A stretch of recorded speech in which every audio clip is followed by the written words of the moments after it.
Committee. Oh, I'll call this meeting of the Finance Committee to order. And first up is the consideration of the minutes. I don't know, did you have a chance to look at the minutes, Jim? Hey, Greg, could we just do quick introductions? We've got a number of people sitting here around the room. Just want to make sure that we're in terms of who else here. Yep.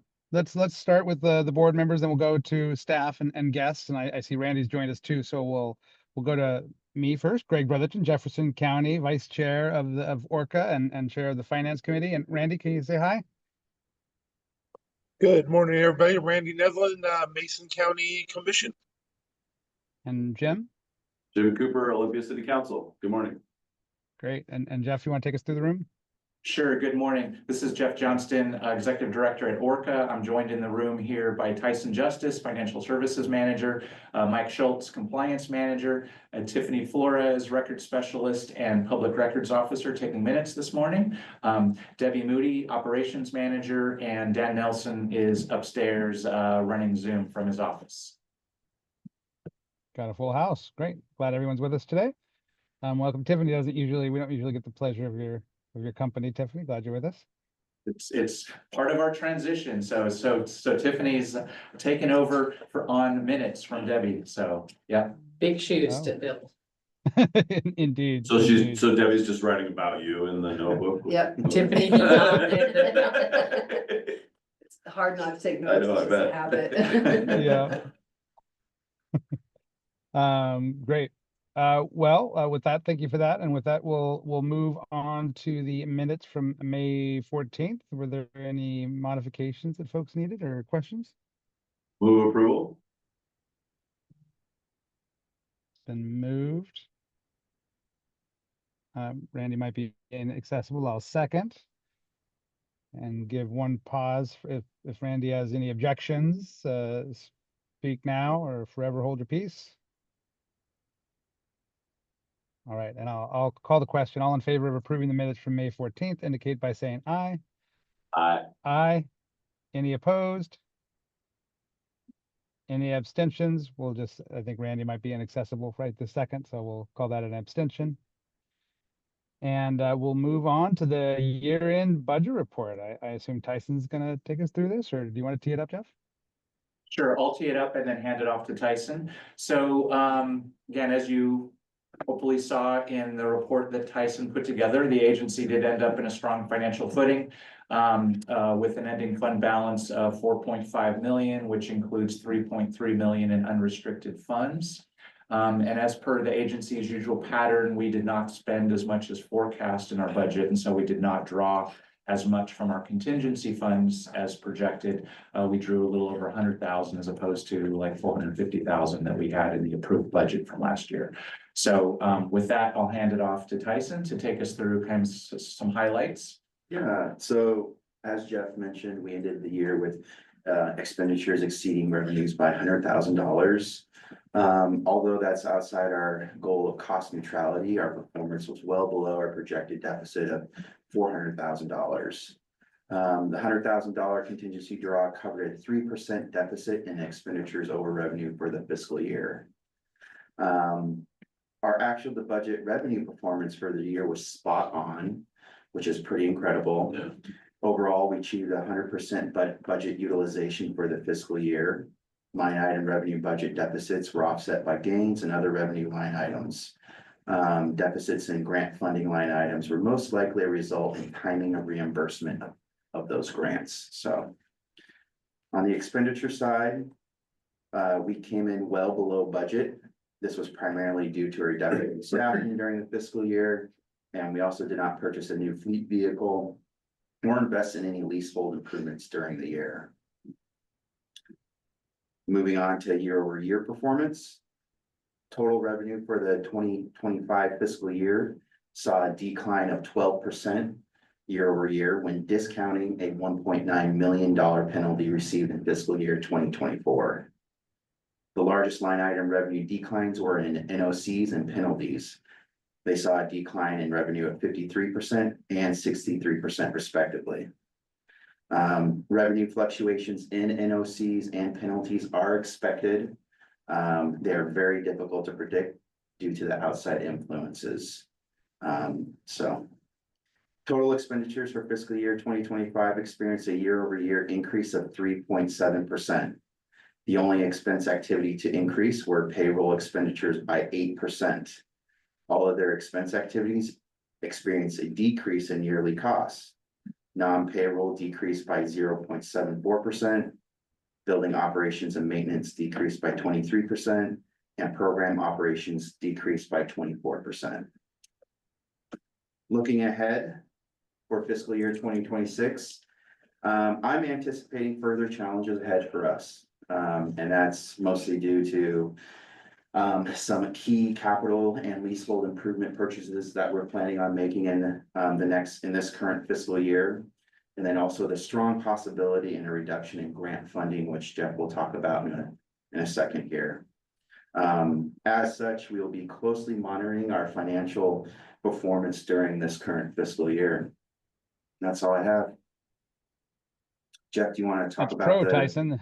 reduction in grant funding quickly? Sure. So, absolutely. So, as you know, there's been considerable uncertainty with respect to our federal grants for some time. Trump administration and the EPA proposed zeroing out all state and local funding for agencies like ORCAA.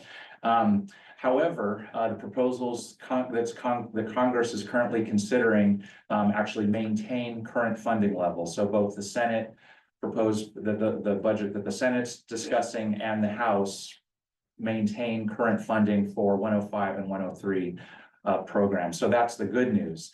But so the problem looks like it's going to be with state funding.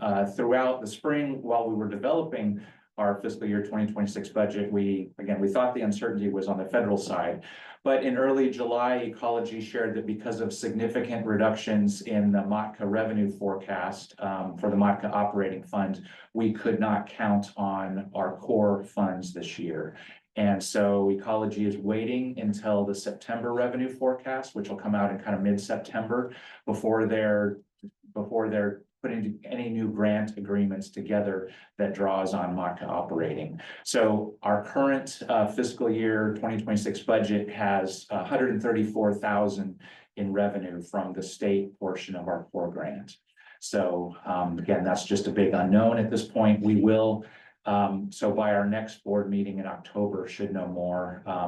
I'm working on drafting a letter I said I would take the lead, working with other local heirs, to Casey Sixkiller, the Ecology director, expressing concern and the importance of these state grants. And so I'm going to wait until the revenue forecast comes out September 15th.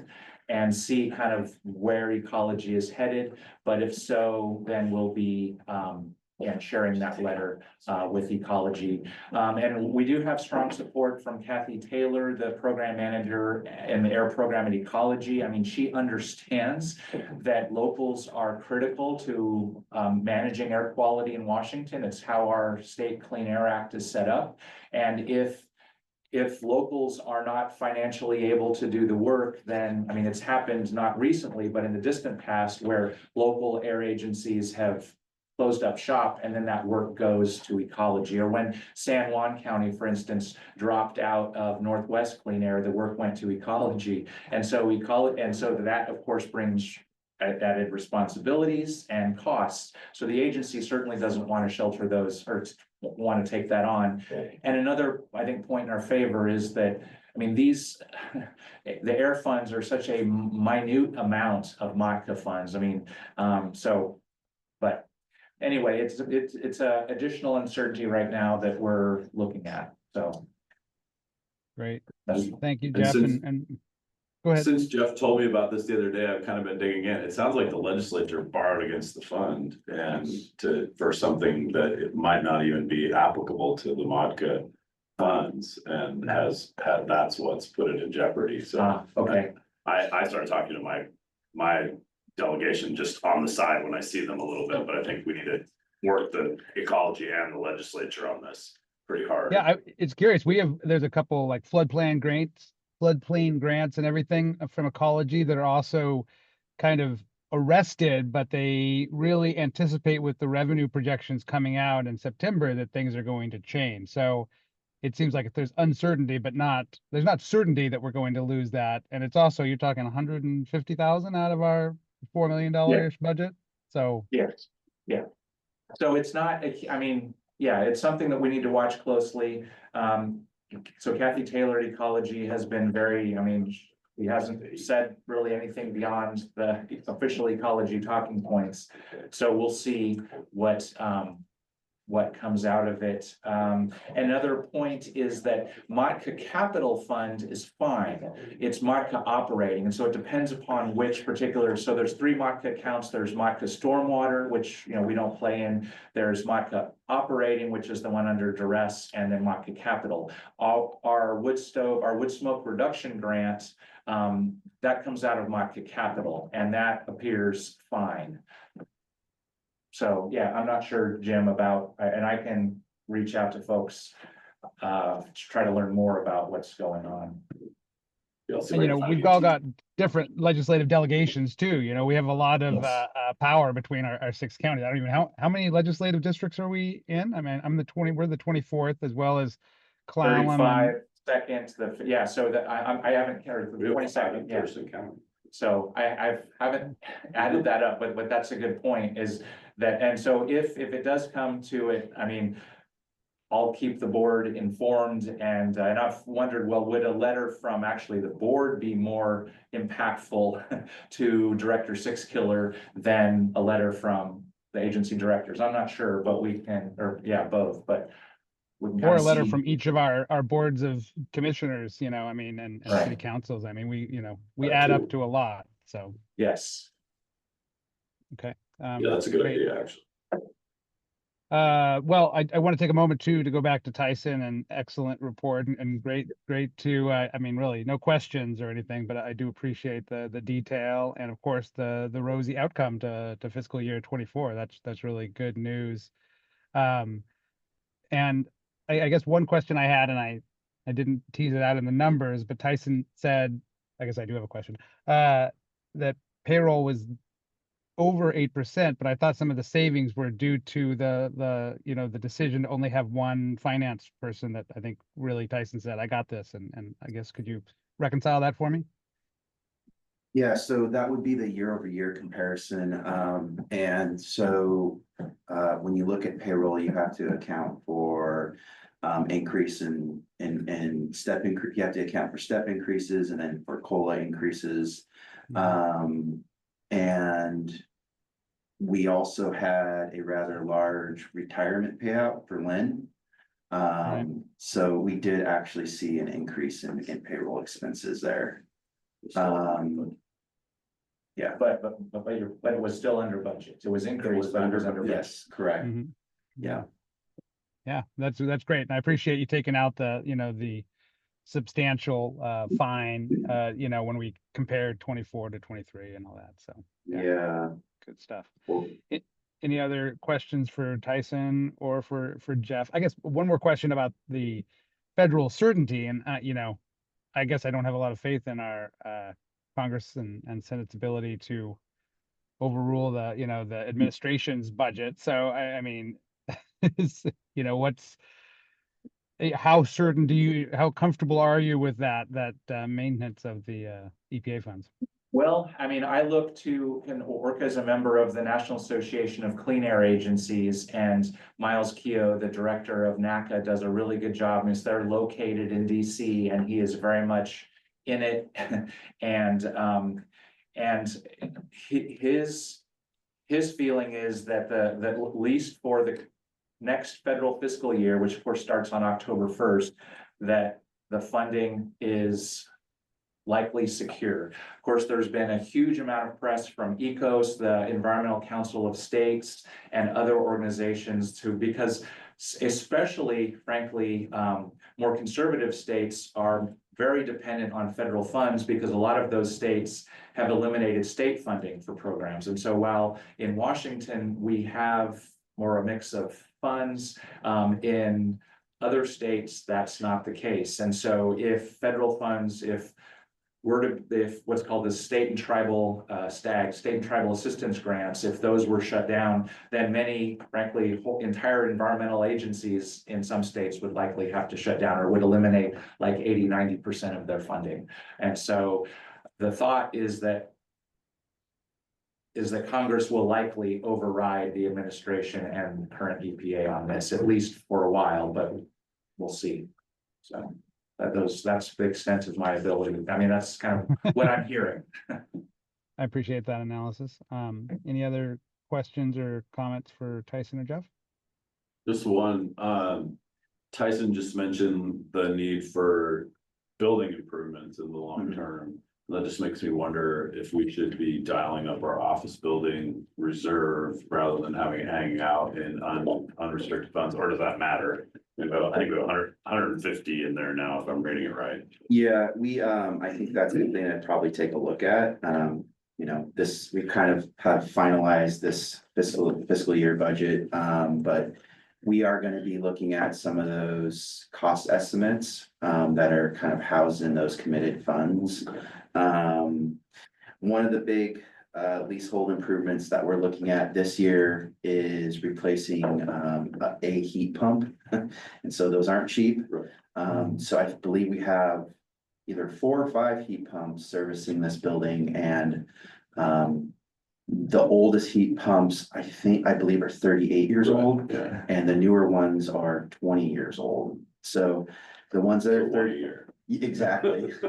So there is one heat pump that is failing and it needs to be replaced. And that's why Mike and Debbie are wearing short sleeve shirts. Yes, it needs to be replaced. Upstairs off. Down here. Down here. It's bad. so. Yep. Can't you we're get gonna put a be wood looking at stove in it different in one of the alternatives for that. offices for a little bit? Some old wood stove, bounty it out? No, Debbie and I, there's a lot of hot air going back. Yep. Yeah, I think that, I mean, I'm glad you said that you responded that way, because I think it's really important that we think about that cost compared to our total unrestricted funds, because we may need to look for grants or other things to help Sure. with the building. Yeah. Yep. But I would guess that you just laid out $1 million. Hopefully not. No, Or yeah. 5, Well, we'll say, no. 200,000. Okay, Yeah. Okay. Yeah. 150, yeah. okay, wow. Yeah, there's different alternatives. So we can either piecemeal the heat pumps, we could employ a mini split system. Or we could get rid of them all and replace it with one and reduct everything, which sounds like that's the more costly option. But we're gonna be talking to some contractors about how much those options will cost and what would work best for us in the long run. So, yeah. And then you'll just bring it back to the finance committee when you have. Most a better likely, yeah, plan. just Okay. due to the cost. Perfect. Yeah. Okay, sounds good.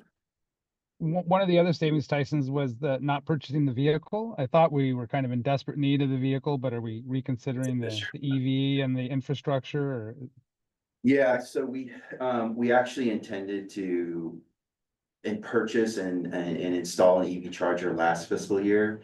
But due to some hiccups with the electrician that we got, we were not able to install the EV charger last fiscal year. So that will be happening this fiscal year. So purchasing a new EV vehicle and then also installing the charger. Yeah, so we are planning on purchasing a vehicle here in the next couple of months. I mean, the federal incentive disappears at the end of September, so I'm really intent on purchasing something either this month or September at the latest. I'm talking to the compliance team, since they're the heaviest users of our vehicles, and about some options. So yes, hopefully in the next by the next time we meet in October, hopefully we'll have purchased a vehicle. Or I'm expecting that we will have purchased a vehicle. walking And the EV. talk. That's good. Yes. And the sales tax deal in the state is already over, right? That's expired. It was like a no think so, sales yeah. tax, but I can't remember. Yeah, I'm not sure. I There's, think that was yeah. last year or the year before. Okay.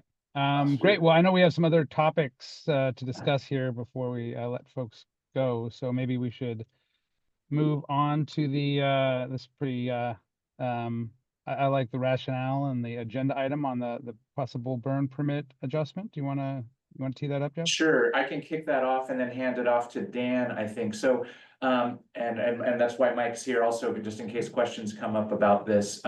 But this is a continuation of discussion we had in April where Tyson and I were introducing our draft fiscal year 2026 budget to the committee.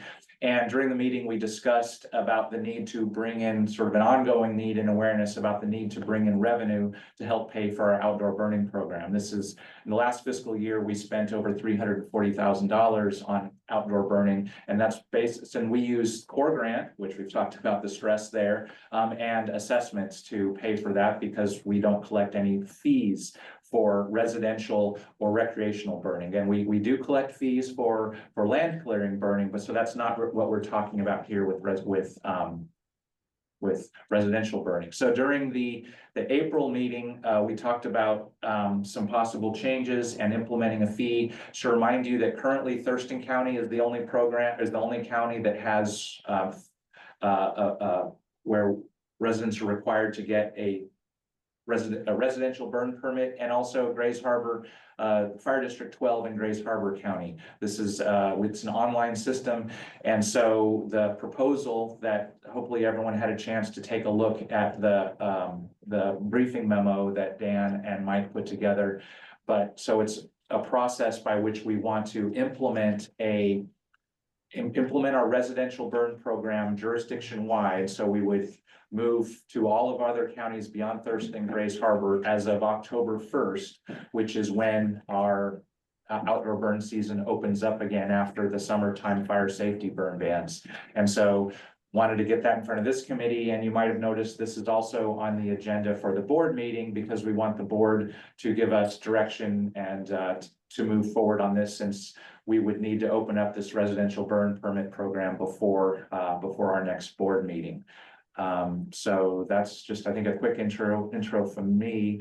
I don't know if Dan, if you want to maybe talk folks through the highlights of the memo. Yeah, so essentially, we do recognize that there's a significant cost disparity in this program. It's an unfunded program, essentially, that eats a lot of compliance and, frankly, my time. As Jeff said, we do have a required permit in Thurston County that's actually written into ORCAA's regulations. I think that was, Mike, correct me, I think it was maybe 2015 or 2012 timeframe that we added that. I'm thinking it was the last time we looked at this, so probably 2015. But anyway, it is a requirement in Thurston County. The Fire District 12 in Grays Harbor County, that's essentially a voluntary. We don't have regulatory authority. It's not a permit we can enforce because it's not written into our rule or a county rule. So, and it works. People, and the goal of the permit and the reason we'd like to extend it to all 6 counties and keep it a voluntary, not written in ORCAA rule, is that it's a way for us to get people used to the process, share information up front before they burn. So when they fill out the application, they get all of the terms of how to burn safely and legally for fire safety and air quality. And then if there's issues, it gives us a mechanism to contact the burners directly. We capture phone numbers and email addresses for every permit holder. If there's burn bans, fire safety, or air quality, we can reach out to everybody that's submitted. If there's complaints in a neighborhood, we can pinpoint burners in that neighborhood that have a permit and see if they were burning during that complaint event. So it's just, there's a lot of positives. And for the fire districts in these counties that currently don't have the permit, there's a lot of positives for them too, because again, it gives them information and a way to contact burners without rolling trucks if they get non-emergency calls. The other thing we will note, and we're thinking rolling out the voluntary permit without a fee for all 6 counties initially, just to get the program launched, get people used to the process, and then in the future, as we look at other things like conducting the evaluation of excuse me, reasonable alternatives to burning, we can implement fees down the road once the program's in place, instead of coming up with a brand new fee for 5.5 of our county or 4.5 counties, and then implementing a fee immediately and giving people sticker shock. We can get people used to the process of applying online, sharing their information, and then we can continue on in the future, hopefully with more outreach and stakeholder meeting, saying this program is successful, but it does cost to run. To maintain the ability to burn, we need to implement a fee type thing. So that would be down the road, and we will be doing stakeholder and community outreach in the coming months and throughout the burn season for the next year on this program. Again, it's will be voluntary initially. So if we respond to complaints and people don't have a permit compliance, we'll just say, please go to this site. We'll have postcards or something with a QR code and links, so people become aware of, oh, if I'm going to burn my yard waste, I need to hit orca.org first and do that.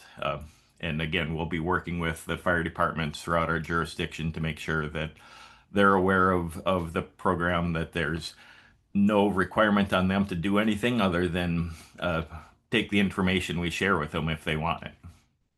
One additional thing that I'll add is that this is a permit. Once you apply for this permit, it's good for the duration of the burn season. So it's not like a land clearing burn permit, which is good for 30 days. You apply on October 1st or apply on February 1st. It's good until the end of the burn season, which is typically around July 1st, July 15th, depending upon county and fire conditions each year. Looks like Randy has a question about the camel's nose in the tent. No question. I just want to remind us that this is our fearless leaders parting wish. I have a couple of questions. All right, go ahead, Jim. Actually, thank you. So I really appreciate you all putting the thought into this, and it's really, I think the idea of a customer service approach for the first year or so is really important in an overlay like this. I would like to request 2 improvements, and I think you can take time, and there's time and implementation to decide this. One is I can't justify this unfunded mandate when I know how big the ORCAA budget hole is, and that the only other way to pass on those costs is to my jurisdiction. Like when you talk about sticker shock, we're gonna likely have to raise the assessment for every single one of us in order to fund this organization in the long term. I can't justify doing this for free from the start. Like, I think that it's not sticker shock to start with $5 or $10 for 3, 4, what is it, 4 months worth of burning. Yeah. Unlimited number of fires.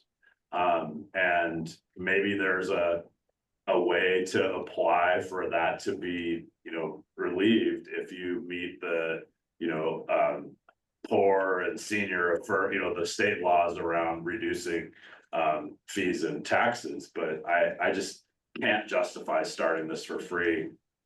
Also, given what it's going to take to put it together. And so can I add a follow-on to your question? And I'm just curious if Dan, you or anyone's done any analysis on how much of that $350,000 deficit this might arrest. And I don't disagree with Jim here, but I'm just like, what's the cost to implement this program, and what do you think that what will it save if we have this kind of customer service approach? So I think Mike maybe is the one to answer that. He did the cost analysis, but my take is most of that 350 is compliance. Yeah, initially, you'll have an uptick in cost because we'll be out there educating, we'll be out there, giving warnings for people who don't have them, whatnot. But that, just like way back in the time when we had the urban growth area thing, there was an uptick in education and complaints, but then it came down and it helped. So I expect to see the same thing the first year, where we'll get more complaints. We'll have labor, the cost part of per permit, we're never gonna offset the whole 345,000. Right.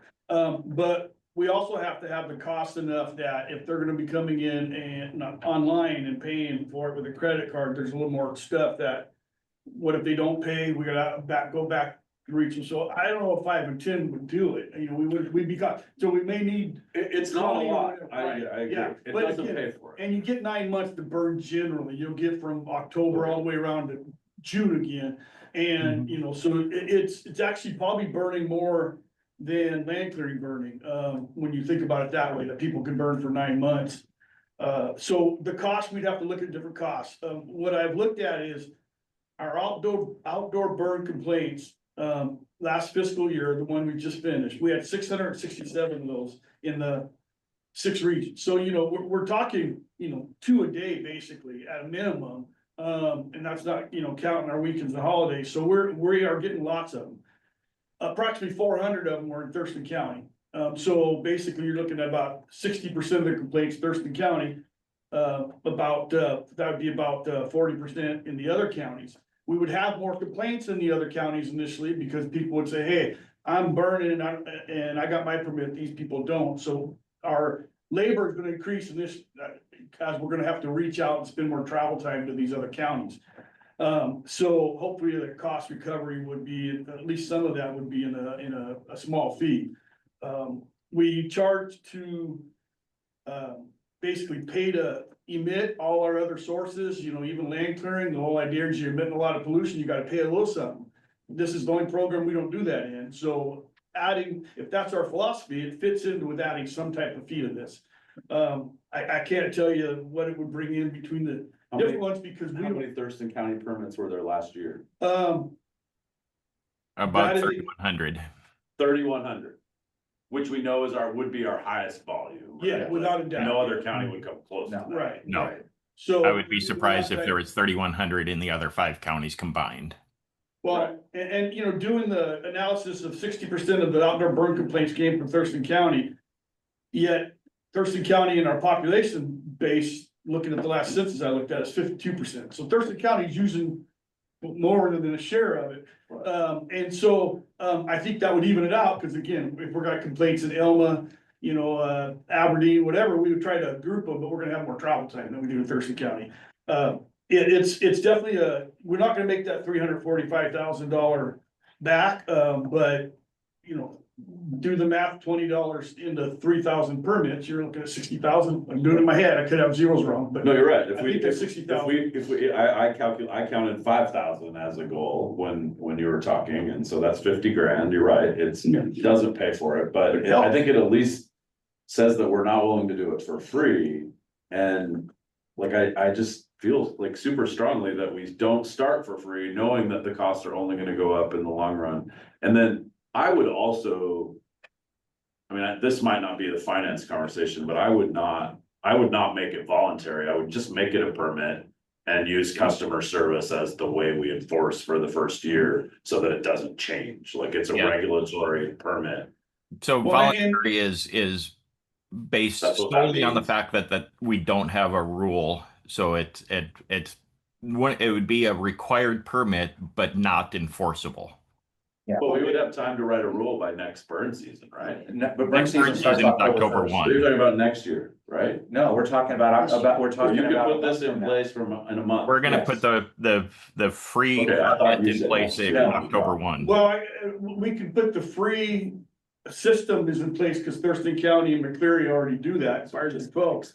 But expanding it and getting it to all the fire districts and getting all the fire districts on board and all the county fire marshals and stuff is gonna take longer than October this year. Yeah. So when we say expanded, it's not gonna go out to all 6, we'll try to get it to all 6 counties, but realistically, they all won't buy in right away. That's gonna, and so we won't be doing any enforcement or stuff on that because it won't be, region-wide yet, but as we move to educate the people, we can do that. And when Dan says it's not enforceable, it's not a rule, that is correct, but all the conditions on those are enforceable because they're in our regs and they're whack. The only thing that's not enforceable would be that if they didn't get a permit, we'd say, hey, get a permit, please. We couldn't enforce that, but if they're not following the conditions, we already are enforcing those. Yeah. Thank So, you. yeah, Those are just my main 2 opportunities. Yeah. So yeah. again, that we would do a soft launch this fall, so October 1 or whenever the fire season ends. Likely later than October 1, the way the summer is going, we're going to see a extension of the burn ban, the fire safety burn ban. Uh, but again, we'll do a soft launch. We'll put it on our website and just say, if you're burning in these 6 counties, you need to fill out this permit form. It's free. We're just capturing information. And throughout the year, we're going to be working closely with the communities, with the fire districts, with HOAs and community groups to get the word out. And then again, the thinking was for the fiscal year 27, the October 26th through June 27 burn season, that would be the time that would make sense to add a $10 fee or a $20 fee to it. Because we're going to do such a soft launch in a month and a half. Yeah, I was thinking that it was next year and there was more time to plan that all out. So that, I mean, largely that makes sense to me. I would love it if there was a, $10 voluntary donation button because, and a note that says, this is a hole in this government entity's budget. But I get it. So Well, I appreciate that. I'm sorry. but one And thing if not you to want, we decide can on- look at that. That's something we could certainly do. I mean, State Parks does it with licensing. Yeah. You can add $5 to protect parks. We could say add $10 to protect air quality in your community. That's something we can Randy, discuss internally and make a proposal down the road. Randy's got a comment. Yeah, so we all know I don't like the fines. I don't like fees and stuff like that. But there's a caveat to that. The last time we spoke, we were looking at some of the benefits that come with this and the low cost of those benefits. So I'm not against the fee to a point, but there's a caveat to it. I myself, I can see a $10 fee as soon as it can be implemented, but it is not mandatory in the beginning. Matter of fact, I don't want to make it mandatory until we get buy-in from the counties. What I'd like to see is something like where we put a sunset, we create something, put the fee in, just put it in, and we try to figure it out, do it over a 12-month period, and have a sunset in 2 or 3 years, so we get buy-in from the county at that time, so they can learn what the benefits are, how it is beneficial for them to have it, what benefits we have. But I also want to see a fine schedule to it, because one of the parts that caught my attention is when our chair explained to us that it's the education aspect, but also to show them that there are regulations. Well, if you're going to have that, you also have to have the part that there's a cost to them. So if you have something that says if you're burning plastic, you can get a fine of such and such, I think that might be also beneficial to include in it, even if it is voluntary for the first couple of years. And I say voluntary for the first couple of years. One more time, I want to caveat this. I want to get us to get buy-in from these counties, because this is important. It's up to me to take it back to my county when we're doing it, but I got to be able to show the benefits. I know that we get enough calls to the commission that say, this guy's burning trash, this guy's doing, this is our opportunity to say to them, listen, you have a schedule. We don't have to pass it in our ordinance yet, but you have a schedule. You need to go and you need to pay that. With that, you have a opportunity. You can be fined for this, and this is how it'll happen. And then we get buy-in from our fire departments and everything else to try and issue those fines, because we don't want our staff going out for every single thing if possible. That's my 2 cents. Yeah, and I will just reiterate what Mike said. So even without the permit, all of those permit terms are enforceable. So trash burning, every place in our 6 counties is illegal and is subject to fine right now. So if you're getting those calls, please contact Rob and let him know you're getting those calls. And I agree with that. The problem is you get the neighbors that are just pissed off all the time, and I don't want to send staff out from ORCAA for something stupid. We have our fire departments go out and investigate these things. But you know what? I'll be straight with you. If I gave you a warning before I go in and I do something and get angry, I usually will tell you first. You guys have worked with me a long time. I'll tell you first. And then afterwards, so after I've said it, then I've said it. Now it's time to do something. Well, by doing this, they have an application process they go through, which shows them what those are. Those fines don't break my heart at all if they've actually checked the box that said they read this and they know that it is their responsibility. And so. Well, I was just gonna mention, that's one of the benefits of this program. The people who do it right and fill it out, they'll get a list of 10 to 12 conditions. So they cannot say, I didn't know, because it's all right there. If they don't read it, we can't make them do that. And if they don't want to pay the fine and get the thing, there are alternatives. They can compost it, they can chip it, they can haul it to the landfills of the counties. So there are, not like we're saying, you have to burn, it's gonna cost you. We're saying if you choose to burn and not do these other things that are actually more clean air friendly, there's gonna be a little bit of a cost. Yeah, and the So- other issue there is, as noted in the briefing memo, state requirement that we analyze alternatives to burning, that the options for alternatives to burning I think every 3 years, and it's honestly been longer than that. But we know Thurston County is the only county really close to having reasonable alternatives to burning based on some of the language in the RCWs and the WAC of what reasonable is. But so we'll be going through the process of evaluating Thurston County. So it's possible that we come back next year and say, we're going to implement a fee in 5 counties and ban residential burning in Thurston County. And just for reference, Puget Sound Clean Air is doing the same thing for their 4 counties. So it's likely, and that's one of the reasons for this educational delayed kind of tiered approach, is if Pierce County is going to be going to a full ban a year from now, it'd be nice to have Thurston County included in that same outreach and communications region wide, so that we're sharing messaging across all of central Puget Sound. Go ahead, Randy. But it's very important, if something like that happens, that we have Thurston County do that, not us. Thurston County do the decision making on that, and then we can enforce it and stuff like that. I don't want us jumping in front of different counties and saying this is the way it's going to be because we've decided, because Pierce County did it, we're going to do that and put it on you. I think that you're going to be setting us up for a fight with each other, and I would rather not do that when we can easily do it through compliance or getting them to make the recommendation themselves on how No. they should. When we had So that it's not that Pierce conversation County is doing it. before- When we had Sorry. that conversation before, we actually left that, we had the same mentality as a board, Randy, that if it was either the commission or the Board of Health, we asked them for their opinion and we slowed down because that was their opinion. Yeah. Yeah, But it we would is RCW that the local clean air agency does the evaluation of reasonable alternatives. So it does fall on ORCAA to do this.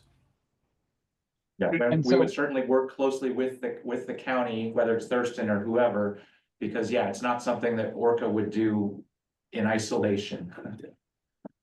And we, I think I like the broader approach, because sometimes we have fire districts that cross county lines. We were just at a community meeting last night in Gardner between Clallam and Jefferson County that has Fire District 3 in Clallam County, where people in Jefferson County get their residential burn permits from. So sometimes we have incompatible burn bans, we have different fire levels in different counties. So it creates a lot of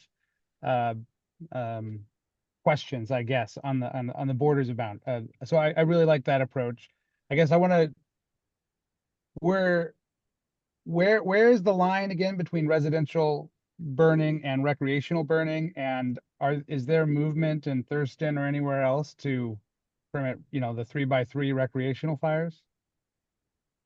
The line is a recreational fire is, a 3-foot fire. You gotta be using it for recreation, hanging out around. You can't just put brush in there and leave. It's gotta be clean, dry firewood.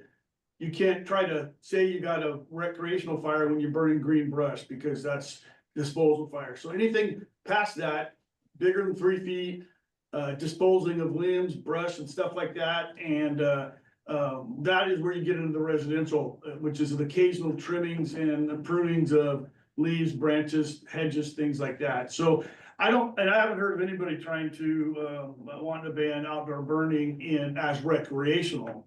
But as residential and land clearing, it's already been banned through the legislature with the UGA Act they did in 2007 that said, all the cities, Shelton, Port Angeles, you guys know all your cities where you cannot burn.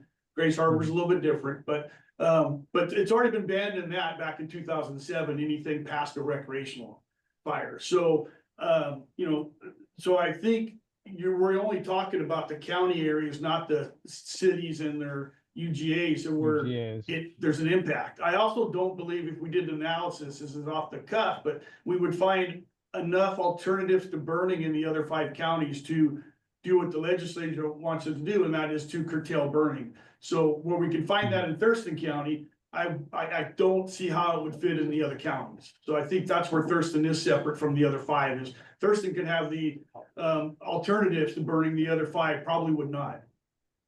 But that's an Gotcha. analysis we have not yet Yes. done. That's his time. Okay.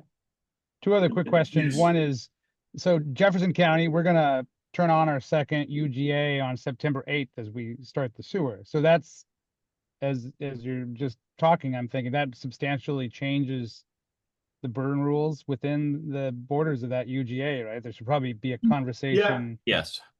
Yeah, I if don't that's know. going on, There's I some- need to know about it so we can do some outreach to those communities, because if people are going to be rolled into a UGA, they are not going to be allowed to burn residential yard waste. And so, It's yeah, a we primarily want commercial area at first, but as the sewer expands, it'll go into more and more residential areas. So that is some outreach, and I'm happy to connect you to, with yeah, I'd our- love to work with your communications team in the county and make sure we're getting the message out to those communities as they're rolled up. Yeah, so Greg, I know we have a meeting, you, Dan, Mike and I on Right, Friday, so Friday. maybe we can talk a little bit more about this then.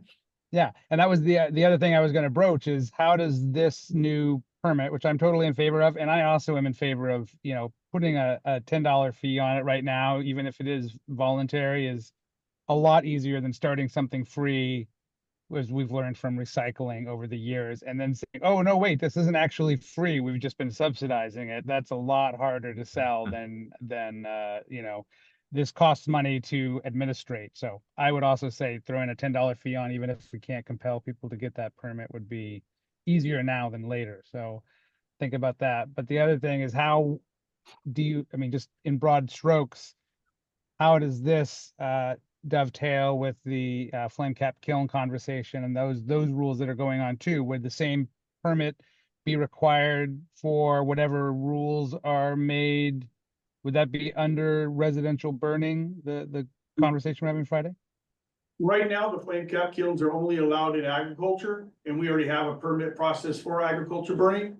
If the legislature opens that up to residential burning, then we can address it. It would still probably take a permit, but right now it's only agriculture. Or civicultural. Well, yeah, and we're DNR handles, and so the fact that it's agriculture, we already have, and the state WAC talks about how you have to have an agriculture burn program with a permit and a fee already associated with that.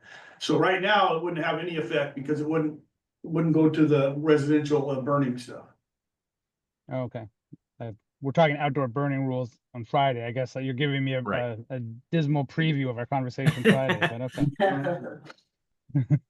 I'll keep throwing a grill on top of my flame cap grill. It's fine. Is that like a smoky burger? Yeah. More There's conversation no on smoke. Friday There's no about that. smoke. Oh, yeah. Yeah. So All right. Great. Any other questions? I know we got one more big topic still, I believe. do you want a recommendation? So, yeah, so yes. I think it would be helpful to have a recommendation from this committee. Again, we will talk about that. This is on the agenda for our next meeting, because would like to get a motion from the board to direct us to move forward with implementing this permit program, a voluntary permit program to all of our 6 counties. I guess one thing that I would like to have more conversation about internally is about what we're gonna do in terms of the fee, specifically what we're doing with the fee. I've heard a strong support for implementing some sort of perhaps voluntary fee as of October 1st, but again, I wanna know more about how that's all gonna work. So I would like maybe, Can I make a motion that says that considers fees as feasible? yes. Is that okay with both of our members? It's actually pretty funny, so I would accept that. Okay. No pun intended. Yeah. Sorry, was there anything else? I didn't mean to cut you off all the way, Jeff. I'm No. sorry. Well, I meant to, but I'm sorry for it, actually. So, can I make a motion, Mr. Chair? Please.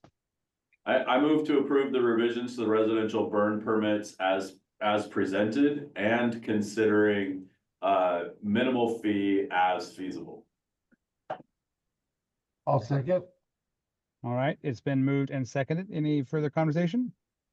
Just a little discussion, what we're doing is we're just approving it to present to the board. So to make that clarification, and also Right, though, I'd like to have a limit on what we're talking about for the fee. I don't want to, have it change into $50, stuff like that. When we were doing our discussions originally, we were always talking $5 and $10. I have no problem with the $10, but That's what I meant, but that was the intent of my motion, is saying that in discussion enough, Chair, do you want me to withdraw it and do it again? I think that's staff has been here with our conversation. I think the discussion, as long as you're comfortable with that, Randy, I think that's the spirit yes, of it. if we establish it at 10, I'm comfortable. Okay. Any other discussion?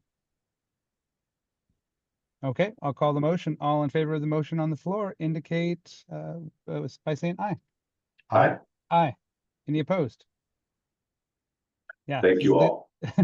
No. As Randy says, Jim has been advocating this for years, and it really does make sense. And of course, we're making the recommendation as the fiscal committee, based on this real unfunded, this expense deficit that we incur every year. So we've got to start balancing that out.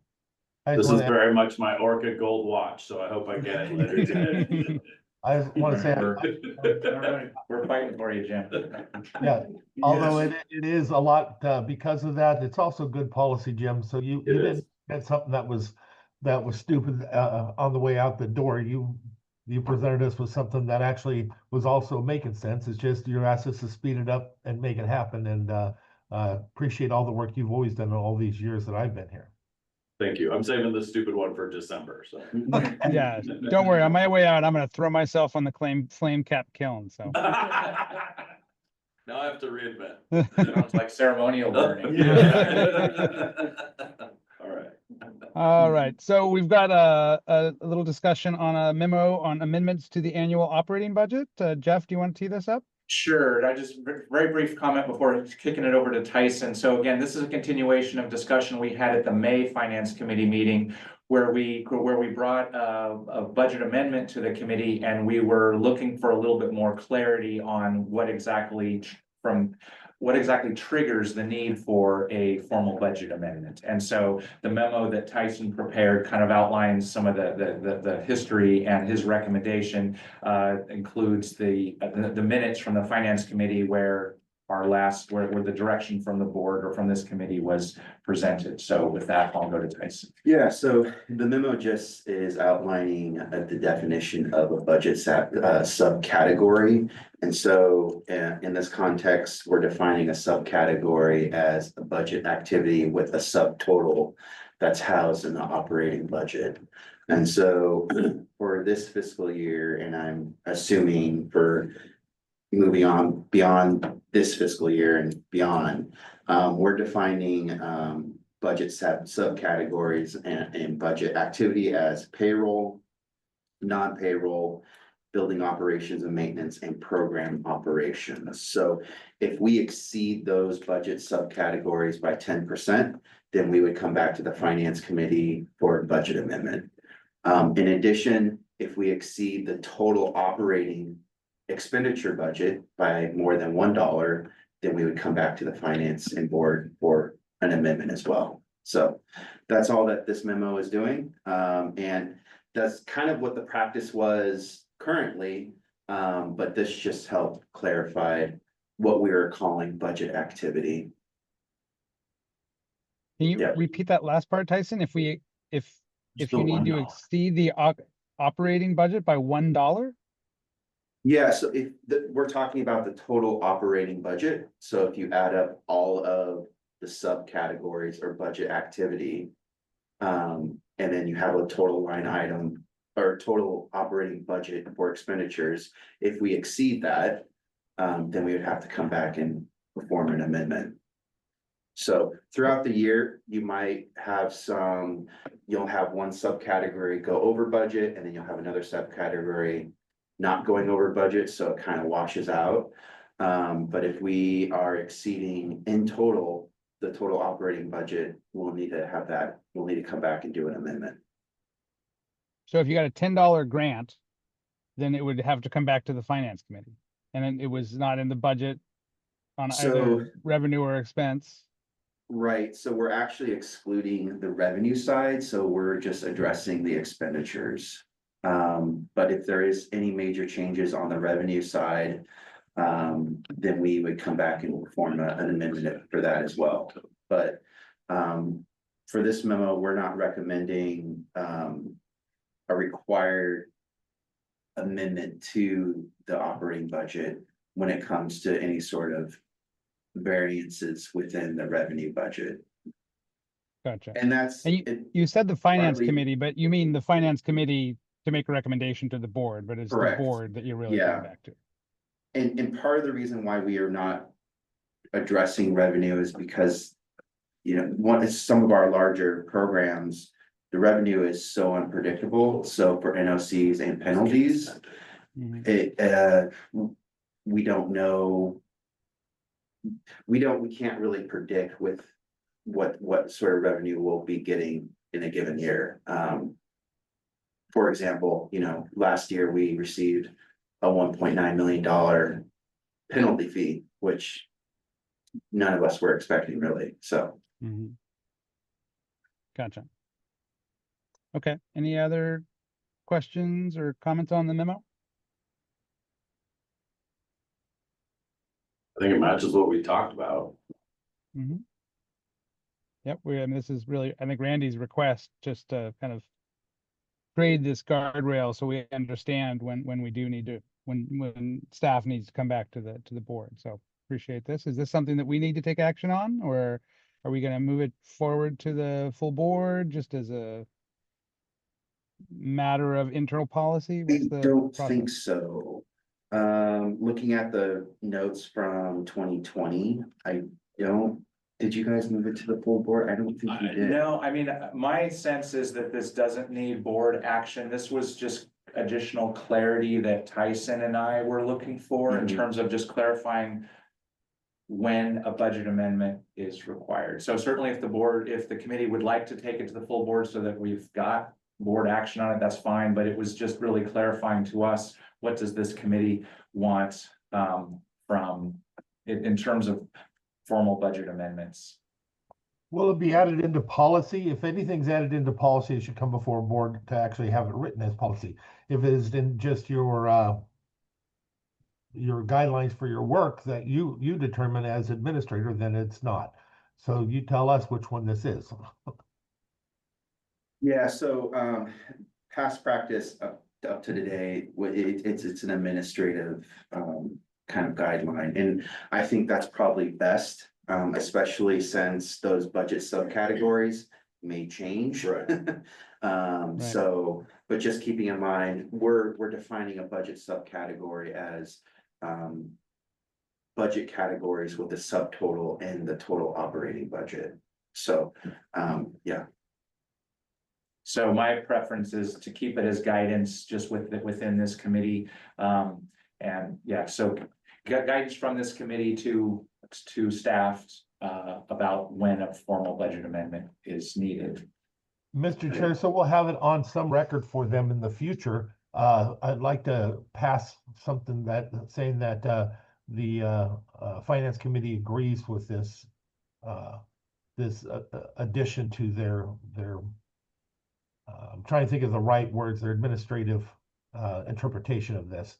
And if we do that and put it in this record, it'll at least be in a record for them to show that this is where it was and what was done. So it's not on Maybe their a poll? I don't know. I mean, I'm just like, we're an advisory board, so I don't know if we pass We're a just- motion, then it goes in front of the full board, doesn't it? I think we could make a motion to accept this as a committee with the understanding that any deviation from this would go to the full board for a conversation through the finance committee. Right, does that Okay. make sense? I'm comfortable with that. I'll second that motion. Okay, yeah. Great. We've got a motion on the floor and a second to accept this memo as direction to staff on what constitutes a budget amendment for purposes of staff work internally. Okay, any other discussion? Just a comment, the reason why I want to do stuff like this is that helps to protect the staff in the future. I'm not here, you're not here, then all of a sudden somebody says, hey, they created policy without us. and they get written up on something, but at least it'll be in the records. It's just one of those things I prefer in protection of our staff. Tiffany, make a note. Done. I would like to note that this is not a formal policy, Right. so, Yes. yeah, It's a It's just committee- guidelines. Committee guidance. correct, Yeah. yeah. Okay, with that discussion, and anything further? Okay, all in favor of accepting this memo from staff or all in favor of the motion on the floor? Indicate by Aye. saying aye. Aye. Aye. Any opposed? Okay, that's unanimous. All right, anything for the good of the order for the finance? I guess I'll talk, oh, sorry, go ahead, Jeff. Actually, I just had one more update that I wanted to provide the committee on. So we already talked a little bit about the status of state and federal grants, but also wanted to update this committee because of the financial implications of our database project. So that's continuing to roll along very well. We do have a top vendor that the committee is very excited about. I'll share more again with the full board at the next meeting. But again, so we completed our demos of 5 top candidates. The top candidate that we've been talking to has provided similar systems for a variety of state and local agencies. Debbie and Chris Kraus have had reference conversations, and we're hearing very consistent things. And we're very excited about this company and the product that they offer. We've got a final meeting with them tomorrow to ask some final questions. And then we'll likely be proceeding to put together a contract to engage with them. There, again, as you probably remember, we moved $150,000 from the database contingency account to our general budget this year, and this contract will take most of that amount. It's right about $150,000. And then there are ongoing expenses of around $50,000 a year. This is, it's an open source system, so there are not licensing fees, but it's primarily hosting. Again, this is a cloud hosted system, Azure based, and so there are costs related to that. And just a reminder that if over the past 6 fiscal years, we've put $35,000 a year to build our database contingency fund. So this will be an additional amount each year beyond that. And but it is an ongoing, will be an ongoing expense for the agency. It's going to result in all sorts of benefits to staff, just much easier to use database. Staff will be spending a lot less time manipulating it. So again, we're very excited about it, but it does have big implications for the agency. And so wanted to mention it to this committee. Again, it's on my list to mention next hour. But I wanted to ask this committee if there's additional information you would like, or again, once we move forward, maybe this fall, do you want more information on it, or what would this committee like from staff on this? Appreciate the update. I mean, more updates like this. How's it going?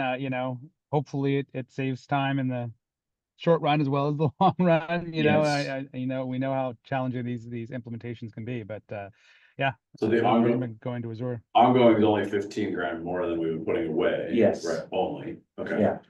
So, I mean, it feels really good, given the action we just took around trying to generate, a few tens of thousands of dollars. At least we might pay for our ongoing database expense. Yeah. I mean, again, we've been limping along at a 20-year-old database for many, many years. I mean, this has been talked about. I'm looking at Debbie. 20 years. About the need to update the agency's Probably shut database. down access. Yeah, well, we've got, again, we're using a system that's access front end, SQL back end. And again, we're limping along, but there's just all sorts of things that this system is going to enable us to do more effectively, more efficiently. So we're very excited about it. I'm very excited about it. I don't know what to add other than, it's been a lot of work, so. Looking forward to it. Great. Well, thank you, Debbie. Yeah, no, appreciate it. I think, continuing to let us know the ongoing financial impacts will be helpful with this group, but this seems like a conversation for the whole board mostly. Okay, well, on the report, I'll just kind of go through the agenda and quickly touch on, the end of year fiscal, status and the good news there. And as well as the recommendation, the motion that we made and the memo that we accepted, and touch on those three things. And I invite any of the members or Tyson or Jeff or anyone to, correct any mischaracterizations I provide or lapses in my report.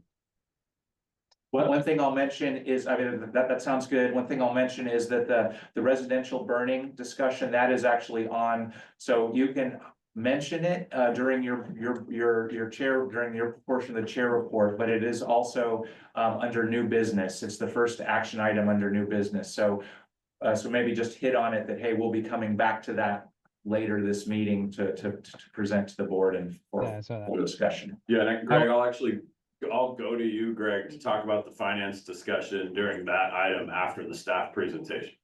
Okay, sounds good. Oh, wait, so you say maybe I shouldn't talk about it does my update come before that new business? Yeah. Yeah, Okay, your updates before, just say that we talked about it, and we're gonna talk about it again in a minute. will do. Yeah. Okay, anything else for the good of the order? Okay, great. Our next meeting is on the 12th of November at 8:30. Emily, great to have you with us, and you're welcome to chime in as well, of course. And with that, we will adjourn and see everyone back here in 19 minutes or so. Great. Enjoy the break.